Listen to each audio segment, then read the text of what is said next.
இதுக்கெல்லாம் காரணமா இருந்தது என்ன தெரியுமா? எசேக்கியா அப்படி கை நீட்டி வாங்குவார். எசேக்கியாவை பொறுத்த வரைக்கும் எல்லாத்துலயும் டாப். எங்க இந்த மரண போராட்டத்துல நான் உமக்கு முன்பாய் உண்மை உத்தமமாய் நடந்ததை நினைத்தருளும் என்று ஒருத்தர் இவ்வளவு துணிஞ்சு ஜோம் பண்றாருன்னா எப்படிப்பட்ட லைஃபை வாழ்ந்திருப்பார் பாருங்க.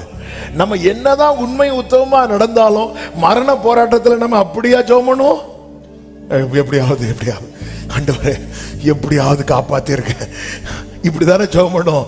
ஆனா இங்க ஒரு மனுஷனை பாருங்க, அவரு நீ வீட்டு காரியத்தை ஒழுங்குபடுத்தும், நீ பிழைக்க மாட்டீர், நீ சாக போறீன்னு சொன்னதுக்கு அப்புறம் சுவர் புறமா திரும்பி நான் உங்க முன்னாடி எப்படி நடந்தேன்னு உங்களுக்கு தெரியும்ல, இப்படி கிளைம் பண்ணி 15 வருஷம் வாங்குறான்.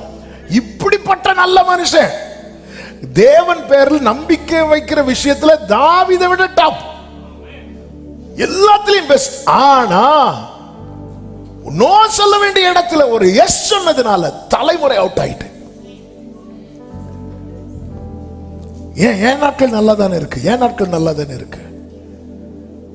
எனவேதான் வேதம் சொல்லுகிறது, அந்நிய நுகத்திலே அவிசுவாசியுடன் பிணைக்கப்படாதிருப்பீராக, ஒளிக்கும் இருளுக்கும் ஐக்கியம் ஏது.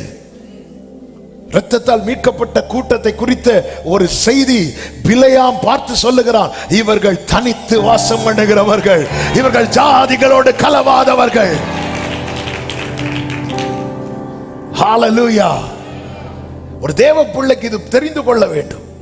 ஆண்டவரே எங்கெங்க நான் நோ சொல்லணுமோ எனக்கு உணர்த்துங்க. நம்ம அதனாலதான் பாடுறோமே, எங்கு செல்ல வேண்டும், என்ன சொல்ல வேண்டும், வழி நடத்தும் ஆவியானவரே. ஆமென். எங்கு செல்ல வேண்டும், என்ன சொல்ல வேண்டும், பாடுங்க, வழி நடத்தும் ஆவியானவரே. ஹalleluya. விருப்பம் இல்லாத இடங்களுக்கு செல்ல